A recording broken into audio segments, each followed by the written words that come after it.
The Vrillian galaxy had long known peace. For centuries, the alien coalition had ruled over countless systems with precision and control. Worlds spun in perfect harmony, trade thrived, and technology advanced at a pace the Vrillians believed unmatched. Yet amid this harmony, a subtle unease had begun to spread. Commander Thryn sat in the observation deck of the flagship Dravor, staring into the void of uncharted space.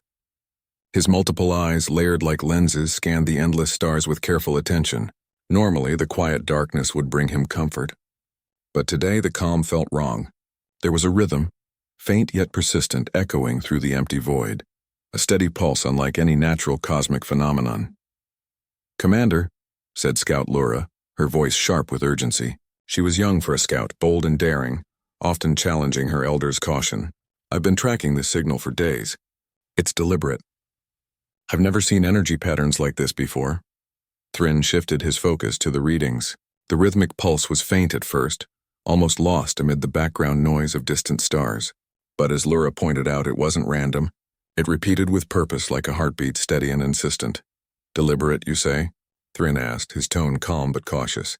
"Could it be a pulsar or some natural phenomenon we haven't catalogued?" Lura shook her head. "No, sir. I've checked all databases. Nothing matches. The pattern is too organized, too precise. It's as if something is announcing its arrival." Thryn frowned. For centuries, humanity had been absent. Legends spoke of them, but the species had vanished long ago. Most Vrillians considered the humans a myth, a story told to frighten children or inspire hope in soldiers. Yet the signal had a familiarity that gnawed at something deep in Thryn's mind. "Prepare a small reconnaissance fleet," Thryn ordered. "I want to see this for myself. If Lura is correct, we may be witnessing something unprecedented." "Yes, Commander," Lura replied, her excitement barely contained. She had dreamed of discovering something legendary, and now that dream seemed within reach. By the time the scouts launched from the flagship, the signal had grown stronger. It pulsed like a drumbeat, steady and unyielding, traveling through the void with relentless purpose. The scouts, nimble and fast, moved toward the source. Stars streaked past their viewports, but the pulse never wavered. As they approached the outer edge of the uncharted system, the scouts' sensors lit up with readings that defied comprehension. The pattern wasn't just a signal, it was a fleet. Ships of all sizes moved with perfect coordination, their energy cores beating like the drum Lura had detected. Lura's breath caught. "Commander." "It's them." "It has to be. Humanity." Thryn studied the readings in silence. Humanity. A species long thought extinct, lost to the shadows of history. Their stories had survived in fragments, of bravery, ingenuity, and survival against impossible odds. They had disappeared from known space centuries ago, leaving only legends and myths behind, and now they were coming back. The Vrillian Council had long dismissed the possibility of humans returning. They were comfortable in their control, their technology, their order. But Thryn knew better than to underestimate a species capable of surviving where others had failed. "Alert the Council," he ordered. "Prepare defenses. And Lura," he hesitated, choosing his words carefully, "be ready for the unexpected. Humanity does not act as we do. They are clever, adaptive, unpredictable." Lura nodded, though her eyes shone with both fear and excitement. "Understood, sir." The news spread quickly through the Vrillian network. By the time the council convened, a mixture of skepticism and concern filled the room. High-ranking officials debated the nature of the signal, dismissing it as a quirk of space or a new type of cosmic storm. Some even suggested ignoring it, confident that their fleets and defenses were more than sufficient to deter any threat. Thryn, however, remained resolute. He spoke with measured authority, outlining the evidence collected by Lura and the reconnaissance scouts. He described the pulse, the coordination of the fleet, and the unmistakable patterns that pointed to intelligence, purposeful, precise, and deliberate. "The Vrillians have faced many threats," Thryn said, "but none like this. This is not a typical species. This is humanity, and they have returned," the council murmured among themselves. Some scoffed, unwilling to accept the possibility. Others, however, felt a chill of apprehension. The legend spoke of humans who could survive impossible conditions, who could adapt and overcome against overwhelming odds. They were a species that did not simply fight. They endured, innovated, and inspired. Meanwhile, in the shadow of a distant star, the human fleet moved closer. Ships of all sizes traveled in formation, their engines pulsing with energy that resonated through space. The rhythm was unmistakable, the drums of war steady and commanding. It was not a call to immediate violence, but a declaration of presence. Humanity had returned, and the galaxy would notice. On the flagship Elysium, Admiral Kale stood at the observation window, gazing at the alien systems that had long been beyond human reach. His crew moved efficiently, preparing for both defense and diplomacy. Kale had survived centuries in exile, navigating dangers that no other humans could imagine. And now, after centuries of waiting, the moment had come to reclaim their place among the stars. "This system is strategic," Kale said softly to his second-in-command, Lieutenant Mara. "We cannot allow reckless aggression, but we also cannot be ignored. Let them know we are here, and that we do not forget who we are." The pulse of the engines echoed through the hull, a heartbeat of determination. Each human ship was more than a vessel. It was a testament to resilience, ingenuity, and the enduring spirit of humanity. Back with the Vrylians, Scout Lura reported every detail to Thryn. Her data showed the humans' advanced energy shields, maneuverable fleets, and weapon systems designed not for destruction alone, but for adaptability and precision. Every movement spoke of strategy, planning, and intelligence beyond what the Vrylians had anticipated. "They are not just back," Lura said quietly. "They are ready." Thryn nodded, feeling the weight of history pressing upon him. For centuries, the galaxy had believed humanity lost, a footnote in the story of intelligent life. And yet here they were, returning with purpose, reminding the Vrylians and the galaxy of their place in the universe. The first contact was inevitable. The Vrylians prepared their fleets, moving cautiously to intercept the humans before they reached the core systems. Every commander understood the gravity of the situation. This was not merely an encounter. This was a reckoning, a test of strategy, courage, and understanding. As the Vrylian ships positioned themselves, the humans advanced with calm determination. Their signals were clear, their intent unambiguous. They came to reclaim what was theirs and to protect those who could not protect themselves. The drums of their engines reverberated across the void, a steady warning and a promise all at once. Thryn watched the human fleet with awe and apprehension. He knew that the next moments would define the future of the galaxy. The humans had returned, and everything the Vrylians thought they understood about power, strategy, and intelligence was about to be challenged. And in the quiet tension of the void, the rhythm of the drums grew louder. Humanity was back. The galaxy had no choice but to notice. The distant stars of the Vrylian system twinkled with quiet certainty, a universe that had known control and order for centuries. And yet in that vast expanse a new presence moved with deliberate grace. The human fleet advanced steadily, each ship a testament to the ingenuity and resilience of a species long thought lost. Admiral Kale stood on the bridge of the Elysium, his tall frame poised and commanding. His eyes scanned the systems ahead, reading energy fluctuations, gravitational anomalies, and potential threats. Around him, his crew moved with precise efficiency, each task performed as if guided by an unspoken rhythm, the same rhythm that had carried humanity through centuries of exile. "Lieutenant Mara," Kale said, his voice calm but firm, "ensure our approach is observed but non-threatening. We are here to make our presence known, not to start a war we do not intend." "Yes, Admiral," Mara replied. Her fingers danced over the control panels, sending calculated signals to the human fleet. Despite the calm words, her heart beat with anticipation. This was a moment humanity had waited centuries to witness, their return to the galaxy that had long forgotten them. Meanwhile, on the observation deck of the Vrylian flagship Dravor, Commander Thryn could barely believe what his sensors showed. The human fleet was unlike anything in Vrylian records. Ships glided with precision and flexibility, powered by energy cores that pulsed like the very heartbeat Lura had first detected. Their shapes were varied, designed not just for battle but for adaptability.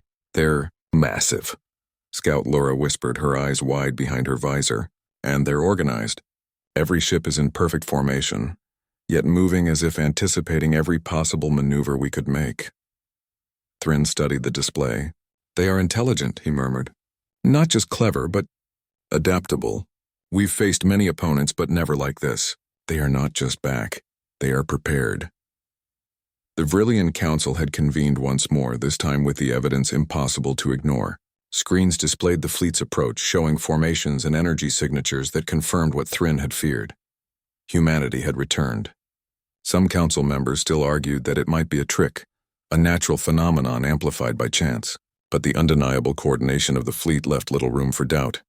"They are here," Thryn said firmly. "Humanity has returned, and we are not ready for what comes next." The council erupted into debate. Some argued for immediate defensive measures, insisting that the humans could only bring war. Others, wiser or perhaps more cautious, urged observation. After all, there was no direct aggression. Yet, the first encounter was delicate. A single human ship, the Horizon, moved ahead of the main fleet, its sleek hull cutting through the void with quiet power. Sensors detected Vrillian ships moving to intercept, weapons charged, shields ready. The Vrillians expected hostility, but instead of firing, the Horizon transmitted a message through the universal translator. Its voice was steady, clear, and commanding. "We come in peace. We reclaim what is ours, and we defend those who cannot defend themselves. We seek not to conquer, but to restore balance." A tense silence filled the Vrillian council chamber. The words were simple, but the tone was unmistakable, a warning and a promise wrapped together. Humanity was here, and they were not naive about the dangers that awaited them. Scout Lura turned to Thryn. "Commander, listen. There is purpose in every movement, every energy pulse. They are showing restraint, but it is deliberate. They could strike, but they choose not to." Thryn nodded. "Exactly. And that makes them more dangerous than any army we have faced. They are thinking, calculating, and they have centuries of experience surviving against the impossible. In space, the humans demonstrated their capability. The Horizon executed a defensive maneuver that left Vrillian sensors reeling. It wasn't aggressive, yet it showcased control and precision, sending a clear message. Humanity was ready for conflict if forced, but they preferred strategy over destruction. Back on the Elysium, Admiral Kyle observed the Vrillian ships with a measured gaze. "They are cautious," he said. "Good. Let them see that we are not here for blind conquest. Let them see that we understand balance and restraint. But remember, we do not compromise our safety or the lives of our people." The fleet continued to advance. Human ships formed defensive grids that could shift and adapt instantly. Smaller vessels moved ahead to observe, analyze, and anticipate the Vrillian fleet's possible strategies. Every action demonstrated not only military skill, but intelligence and foresight. For Thryn and Lura, each passing moment was both awe-inspiring and frightening. They had studied the legends of humanity, but seeing it in reality, seeing the return of a species that could survive exile and adapt to any environment, was something else entirely. "Commander," Lura said softly, "if this is humanity, then we are witnessing the arrival of a species that could change everything. Their technology, their strategy, it's beyond us." Thryn did not answer immediately. He continued to watch the sensors, noting how the humans moved with confidence yet maintained caution. Unlike many alien species, humanity did not rely on brute force alone. They relied on adaptability, intuition, and unity, a combination that made them unpredictable, formidable, and admirable. As the distance closed, the first skirmish seemed inevitable. Rogue Vrillian warships, ignoring council orders, attempted an aggressive maneuver, testing the humans' response. They fired a warning volley at the advancing fleet. The humans did not retaliate with destruction. Instead, their vessels shifted positions in perfect harmony, deflecting the attack with minimal energy expenditure. The rogue ships were forced back, their weapons systems disabled without any loss of life. Humanity's approach was clear. They were capable of overwhelming power, but only used it with precision and restraint. Back in the Vrillian council chamber, murmurs of astonishment spread. "They could have destroyed those ships," one member whispered. "And yet, they did not." Thryn spoke calmly, his voice carrying authority. "That is what makes them dangerous. They are not ruled by fear, by anger, or by pride. They act with purpose, and their purpose is survival and protection. We cannot predict them, but we can respect them." The humans continued their approach toward the central system, their intent unmistakable. They were reclaiming space that had long been abandoned, yet they did so without hostility toward the Vrillians who followed council orders. Every movement, every pulse of energy, and every calculated maneuver told a story.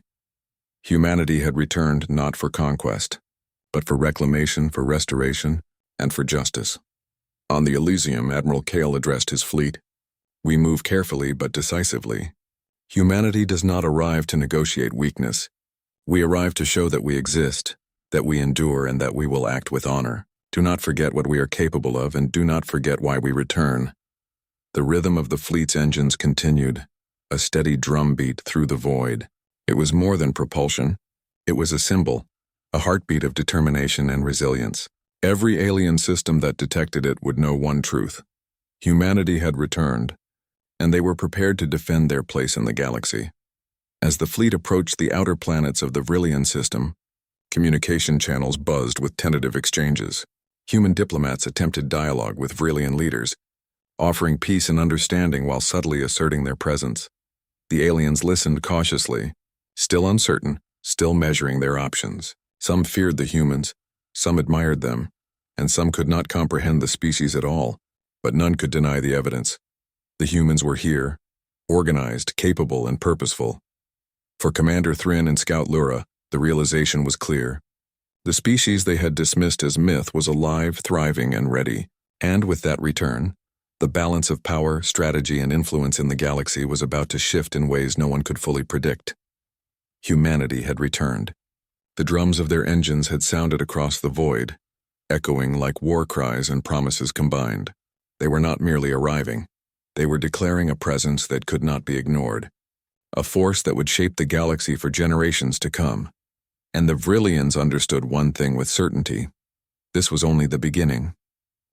The vast expanse of the Vrillian outer systems had always been a quiet place, a stretch of space dominated by asteroid fields, drifting comets, and empty silence. But now it was alive with the hum of engines, the flash of energy shields, and the rhythmic beat of human fleet formation. The return of humanity had sent ripples of tension across the galaxy, and the first real test of their capabilities was about to unfold. Commander Thryn stood on the bridge of the Dravor, eyes fixed on the holographic map of the system. Scout Lura hovered nearby, her sensors feeding constant updates. "They're moving into the asteroid field," Lura reported. "Small Vrillian patrols are attempting to block their path, but the humans anticipate every maneuver." Thryn nodded. "Predictable resistance," he said, though his voice held a trace of unease. "But their efficiency, it's unlike anything we've encountered. They adapt instantly." The Vrillian patrol ships, confident in their superior firepower, approached the humans with aggressive formations. Their strategy was rigid, based on centuries of practice, established dominance, fire, and overwhelm. But humanity did not move like other species. Their vessels twisted, rotated, and shifted, creating openings and exploiting weaknesses the Vrillians had not even considered. From the bridge of the Elysium, Admiral Kale observed the unfolding skirmish. "Engage only when necessary," he instructed.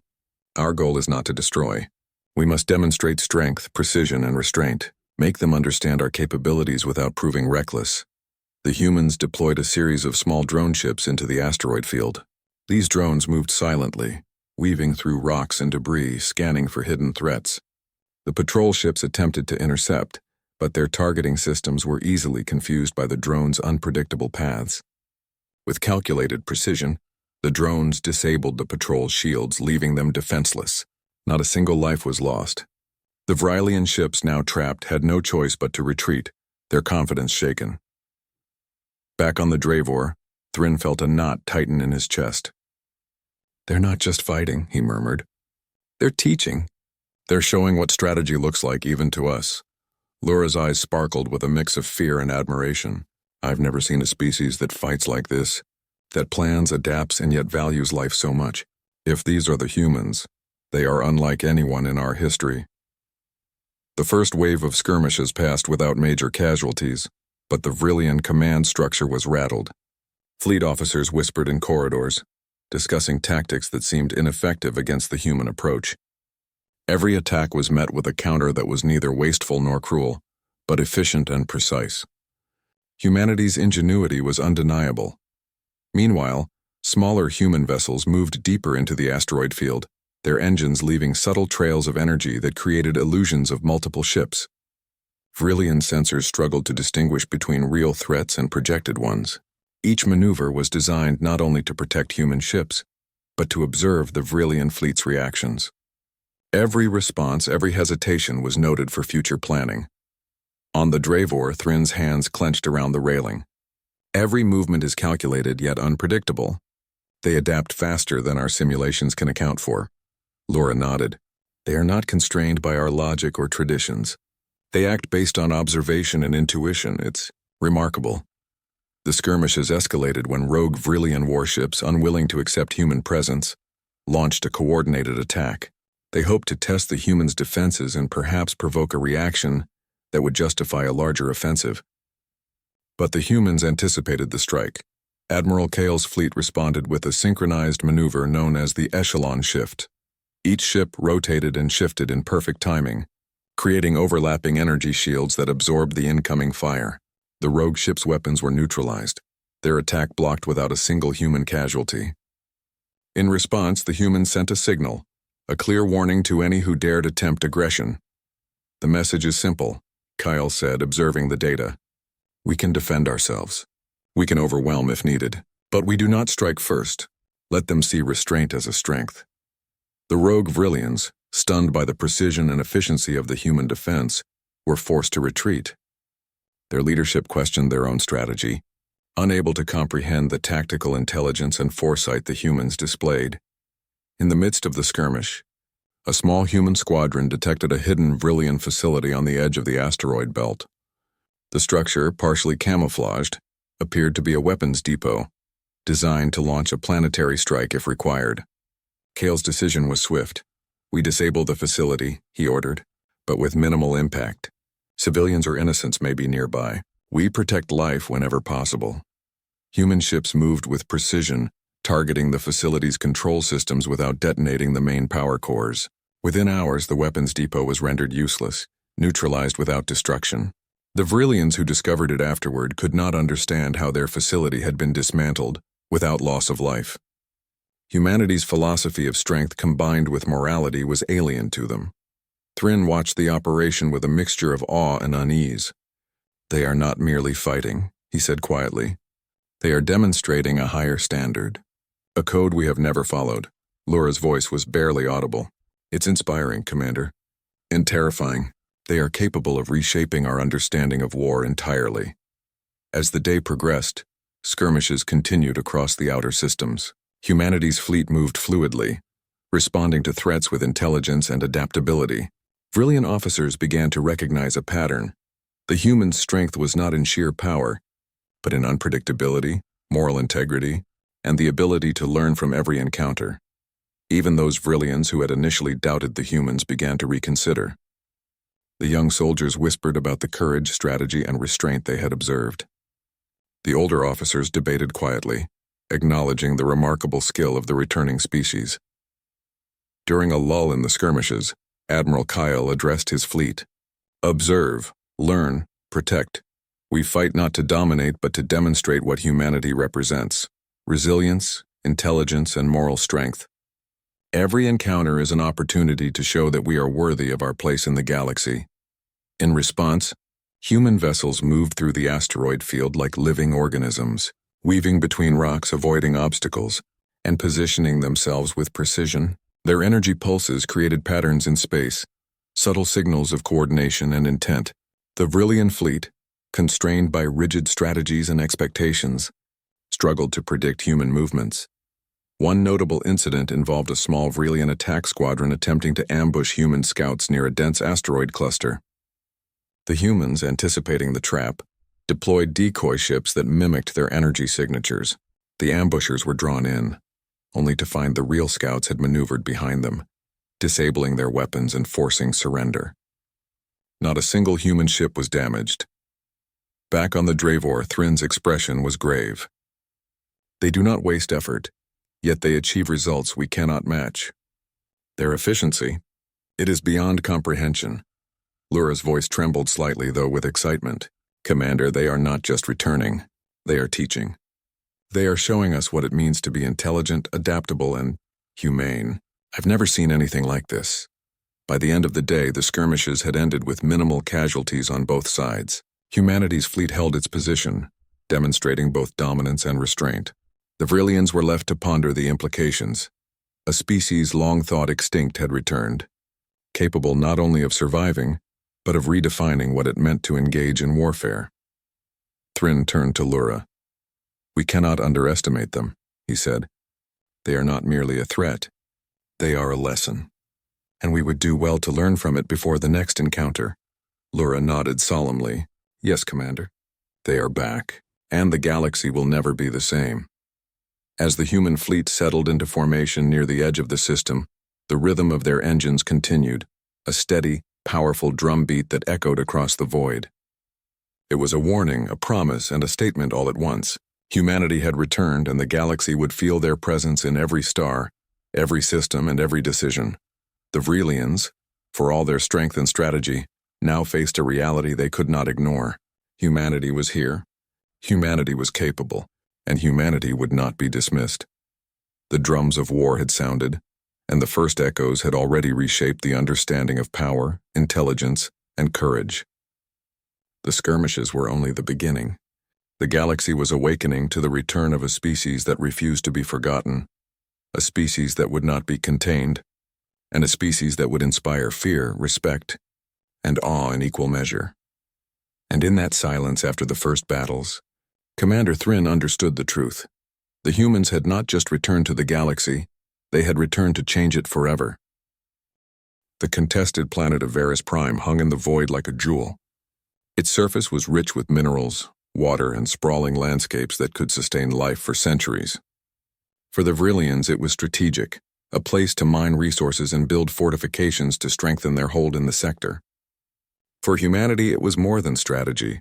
It was a chance to rebuild, to restore balance, and to show that their return meant hope, not just power. Admiral Kale's fleet approached cautiously, scanning the planet for signs of life and defense systems. Unlike the rigid Vralian structures, humans looked beyond the surface, studying the people, the cities, and the potential for collaboration. They came not only to assert presence but to extend aid where it was needed. "This planet has inhabitants," Lieutenant Mara noted. "They are Vrilian civilians. Some are miners, some are scholars. None pose a threat. Yet they are caught in the tension between our forces and rogue factions." Kale nodded. "We protect them. We demonstrate that strength without compassion is meaningless. Humanity's return is a lesson in honor as much as in power." On the surface, Vrillian forces had divided. Some remained loyal to the Council's orders, ready to resist human presence if necessary. Others, weary of internal politics and corruption, watched from afar, unsure of where their loyalties should lie. And still others were civilians caught in the crossfire of years of bureaucratic control. Commander Thryn and Scout Lura observed from orbit.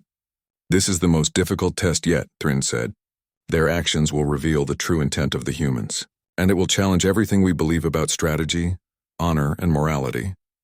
Lura's eyes scanned the sensors. "They're landing carefully. No aggression, only precision. And they're offering aid to the civilians. Even the loyalists can see the difference in their approach." The first human landing parties descended onto the planet. They moved with careful coordination, ensuring that civilians were unharmed and that infrastructure remained intact. Engineers and medics accompanied the soldiers, ready to repair damaged systems and treat the injured. It was a combination of military precision and humanitarian effort, demonstrating a philosophy that was entirely new to the Vrillians. A young Vrillian miner named Soren watched from a hilltop as humans helped rebuild a collapsed research facility. She whispered to her brother, "They are not here to conquer. They are here to help." Her words carried hope, a feeling long buried under centuries of control and fear. Not all Vralians agreed. A rogue faction, led by the hardened Commander Vryn, saw humanity's actions as weakness. "They mask their strength with kindness," Vryn argued to his officers. "But power that hesitates is dangerous. We strike first, or we risk losing everything." Kale, aware of potential aggression, did not act with force. Instead, he deployed small scout units to monitor Vryn's faction, ready to intervene with precision if necessary. Humanity's philosophy of restraint guided every decision. They would not strike unless absolutely required. Thryn's eyes narrowed as he watched the events unfold. He had seen the humans in space, observed their skill and adaptability. But now, witnessing their moral courage and deliberate restraint, he felt a shift within himself. Humanity's return was more than strategy. It was a demonstration of higher principles. During one critical moment, Vryn's faction launched a surprise attack on a human supply convoy. The humans were caught slightly off guard, but their response was immediate and precise. Using a combination of adaptive shields, decoy drones, and tactical maneuvers, they neutralized the attack without unnecessary destruction. The rogue Vrillians were forced to retreat, stunned that their ambush had failed without any human casualties. "This is incredible," Lura whispered. "They could destroy them easily. But they don't. Every action is calculated to minimize harm yet achieve results. It's inspiring," Kale's voice came through the comms. "This is humanity. Strength and compassion are not mutually exclusive. Every move we make teaches a lesson, not only to our enemies but to ourselves." As the days passed, humans continued to secure Varus Prime. They established medical stations, repaired infrastructure, and assisted local populations in rebuilding communities disrupted by decades of political tension. They also engaged in dialogue with moderate Vrillians, explaining their philosophy, their intentions, and the vision that guided their return. Commander Thryn, observing from orbit, realized that humans had achieved something extraordinary. They had combined military skill, moral integrity, and intelligence in a way no species had ever done before. Their actions were a living example of what the Vrillians could become if they rethought rigid hierarchies and embraced adaptability. Lura turned to Thryn. "Commander, I think some of our people are beginning to see them as more than a threat. They are role models, a standard we've never reached." Thryn's expression softened, though his mind remained alert. "Yes, Scout, and that is precisely why they are dangerous. Not just in combat, but in spirit. They challenge everything we believe about ourselves." A significant turning point came when a human medical team discovered a group of civilian Vrillians trapped under rubble from a mining accident caused by neglect and mismanagement. The humans worked tirelessly, using advanced tools and technology to rescue them. Not only were all civilians saved, but their shelters were reinforced and their resources replenished. Witnessing this, moderate Vrillian officers approached human commanders to ask for guidance. They had never seen such calculated care and efficiency. Kale welcomed their inquiries, offering advice and demonstrating methods for both defense and cooperation. In doing so, he not only secured allies but also sowed seeds of lasting trust. Thryn, observing the interactions, realized that humanity's greatest weapon was not their fleet, their technology, or even their tactical skill. It was their spirit. They inspired loyalty, trust, and admiration in those they touched. The rogue factions, blinded by rigid ideology, could not adapt fast enough. But those willing to learn saw opportunity, an opportunity to rise beyond fear and conflict. Even in moments of conflict, humanity's restraint stood out. When Vryn attempted another offensive strike against human forces, the humans countered with precision, neutralizing the threat while avoiding civilian harm. Vryn's faction was forced into hiding, their morale shattered. For the first time, the Vrillians began to understand that strength was not about dominating others. It was about protecting and inspiring them. The climax of the part came when humans convened a council with moderate Vrillian leaders. They spoke not as conquerors but as partners, offering insight into strategy, technology, and philosophy. They encouraged dialogue, cooperation, and mutual respect. For many Vrillians, it was a revelation. The humans were not merely powerful, they were principled, adaptable, and guided by a moral compass that exceeded anything the Vrillians had known. Thryn, watching the exchange, felt a profound shift. "I thought they were just clever warriors," he admitted to Lura. "But they are more than that. They are teachers, diplomats, and examples of what intelligent life can truly achieve. Humanity is returning to remind the galaxy of what it has forgotten." Lura nodded, her gaze steady. "And if we fail to learn, we risk being left behind." They are not just fighting for themselves. They are fighting for everyone who wants to rise above fear, rigidity, and oppression. As the human fleet held orbit above Varus Prime, their presence became a beacon of hope. The rhythm of their engines echoed like steady drums, a reminder of persistence, resilience, and the unyielding heart of humanity. They had returned, not just to reclaim territory, but to inspire, protect, and set a new standard for all species who had forgotten what courage, honor, and intelligence truly meant. Admiral Kale reflected quietly as he gazed at the planet below. "This is the heart of humanity," he said softly. "We fight not only with strength, but with wisdom, morality, and vision. Every act, every decision, every life we touch is part of our return, and through it, we will show the galaxy who we are." Even the Vrelian Council, previously skeptical and rigid, could not deny the truth. Humanity's presence had altered the balance of power, not through destruction, but through example. Where other species relied solely on fear and aggression, humans combined intelligence, restraint, and morality into a force that could not be ignored. For Thryn, Lura, and many others, the realization was profound. Humanity was more than a species returning from exile. They were a standard, a challenge, and an inspiration. The galaxy had long relied on order and dominance, but now it faced a new paradigm, one where strength and compassion could coexist, and where intelligence was measured not only by victories, but by the lives protected and the principles upheld. And so, above Varus Prime, humanity held its ground. Their ships formed a protective ring. Their actions spoke louder than words, and their philosophy resonated across the stars. The drums of their engines beat steadily, not as instruments of war alone, but as symbols of hope, resilience, and the enduring spirit that had survived centuries of exile. The Vrelians, once certain of their supremacy, now faced a choice: resist, learn, or join in the rising tide of a species that had returned not for conquest, but for guidance, justice, and inspiration.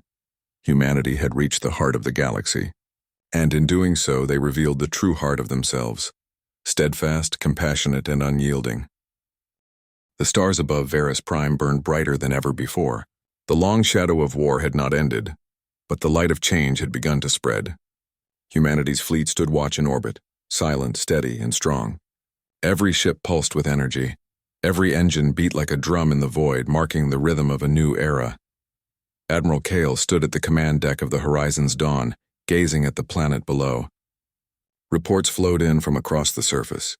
Reconstruction efforts were progressing, food supplies were being restored, and human and Vrelian engineers worked side by side. "Sir," said Lieutenant Mara, "the local councils are cooperating. They've asked for help forming a new planetary government, one that includes both species."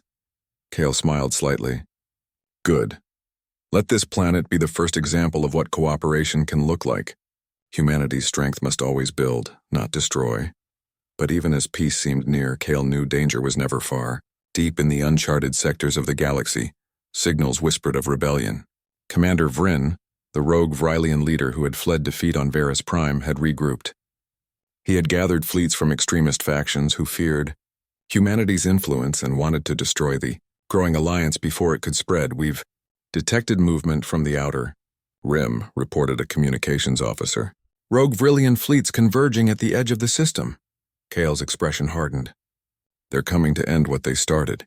He turned to Mara. "Send word to all ships. Prepare the defense line. We will not allow this world to fall. The people below must know that humanity stands with them." The gathering storm far across the stars, Commander Vryn's fleet advanced. His ships were darker, angular, built for aggression. His voice echoed through his command deck. "They think they can change us with kindness," Vryn said coldly. "They think they can teach us mercy. But mercy is weakness. Today we show them that the Vrelian Empire still commands fear." He raised his hand, and hundreds of warships accelerated toward Varus Prime. Back on Horizon's Dawn, Kale watched the incoming fleet on the tactical display.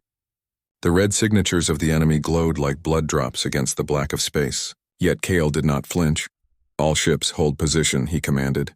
"No one fires first. We give them a chance to choose peace, one last chance." The human ships spread into formation, their hulls gleaming silver under the distant starlight. Beside them, a few Vrelian ships, those loyal to the idea of unity, joined the line. Their captains had seen humanity's actions on the surface and could not turn back to old ways. Lura, the young Vrelian scout who once doubted humans, now stood aboard one of the allied ships. "We stand with them," she told her crew. "We fight not for conquest, but for hope." The last warning, Kale opened a secure transmission to the approaching fleet. "Commander Vryn," he said calmly, his voice firm and clear. You are entering a protected system. The civilians on Varus Prime are under our joint protection. Withdraw and we will negotiate. Attack and you will leave us no choice. Vryn's laughter came through the channel like static. Negotiate? You speak of peace after invading our worlds? We didn't invade, Kyle replied. We rebuilt. We protected your people when your own leaders abandoned them. Vryn sneered. You've poisoned their minds with weakness. I'll cleanse this planet of your influence and remind the galaxy what power truly is. The transmission cut off. Moments later, the first wave of enemy ships broke formation and charged. Kale gave a single nod. All units, defensive engagement. Protect the planet.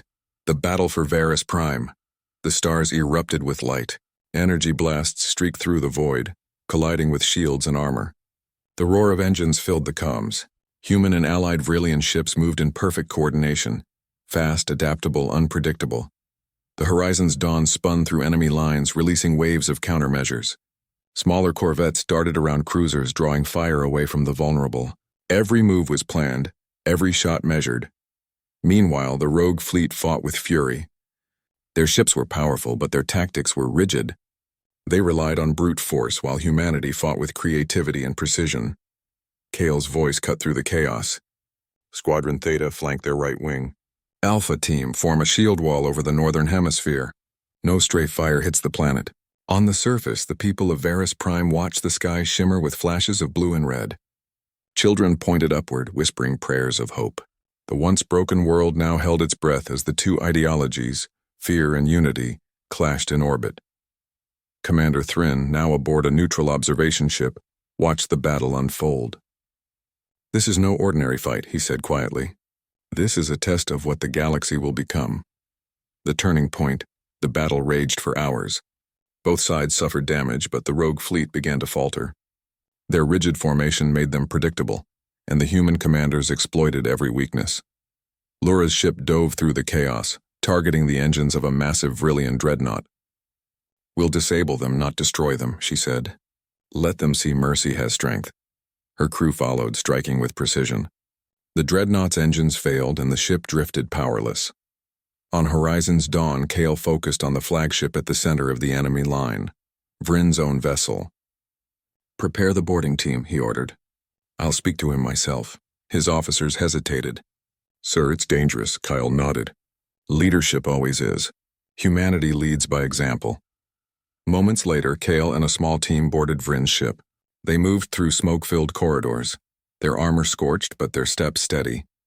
When Kale reached the bridge, he found Vryn waiting, defiant but shaken. You came yourself, Vryn said bitterly. Do you think this makes you noble? Kale lowered his weapon. I came to end this without more blood. Look around you, Commander. Your people are tired. They want peace, not endless pride. Vryn's hands trembled slightly. Peace is surrender. No, Kyle said calmly. Peace is wisdom. It's knowing when to stop destroying and start building. You call compassion weakness, but it takes far more courage to forgive than to kill. For a long moment, Vryn said nothing. The battle outside continued, but something shifted in the silence. Vryn looked at his shattered screens, his burning ships, and the faces of exhausted officers around him. Then he whispered, Maybe you're right, but it's too late for me. Kale's expression softened. It's never too late to choose a better path.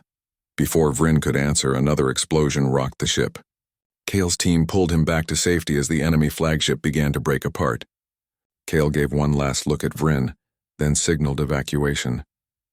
The drums of war fall silent hours later. The battle was over. The rogue fleet was defeated. Many ships surrendered. Others fled into the dark. Humanity and its allies stood victorious, not through destruction but through restraint and unity. When Kale returned to Horizon's dawn, cheers erupted across every channel. But Kale did not smile. He simply said, The real victory is not the battle won. It's the peace that follows. On the surface, the people of Varus Prime celebrated. Human and Vrillian flags waved together. The skies that once thundered with war now echoed with music and laughter. Children played among the rebuilt streets, no longer afraid of the sky. Lura stood beside Commander Thryn, watching the stars. They fought without hate, she said softly. And they won, Thryn nodded. Yes, they fought for something greater than survival. They fought for the soul of the galaxy. Admiral Kale sent a message across the stars, a simple, powerful broadcast. This is Admiral Kale of the Terran Fleet. Humanity has returned not to conquer but to protect. We will stand wherever freedom is threatened, and we will build wherever life seeks peace. The drums of war will no longer echo destruction, they will echo unity. The dawn of a new age weeks passed. The alliance between humans and Vrillians grew stronger. Shared research, education, and exploration projects began. Together they mapped uncharted worlds and built starbases to protect trade routes. Across the galaxy, other civilizations watched and listened. The legend of humanity's return spread. Stories of courage, mercy, and strength told in every system. Many began to rethink their old ways. Thrin recorded in his report, "Humanity's power lies not in weapons but in principles. They are a mirror to all of us, reflecting what we could become if we choose wisdom over pride." And as for Admiral Kale, he stood once again at the viewing deck, watching the stars stretch beyond the horizon. The war was over, but the mission continued. He placed a hand on the railing and whispered, "Let the drums beat, not for battle but for the harmony we will create." The engines of Horizon's Dawn rumbled softly, their rhythm echoing through the fleet, a steady, living heartbeat, not of war but of hope. The galaxy had once feared humanity's return. Now it looked to them for guidance.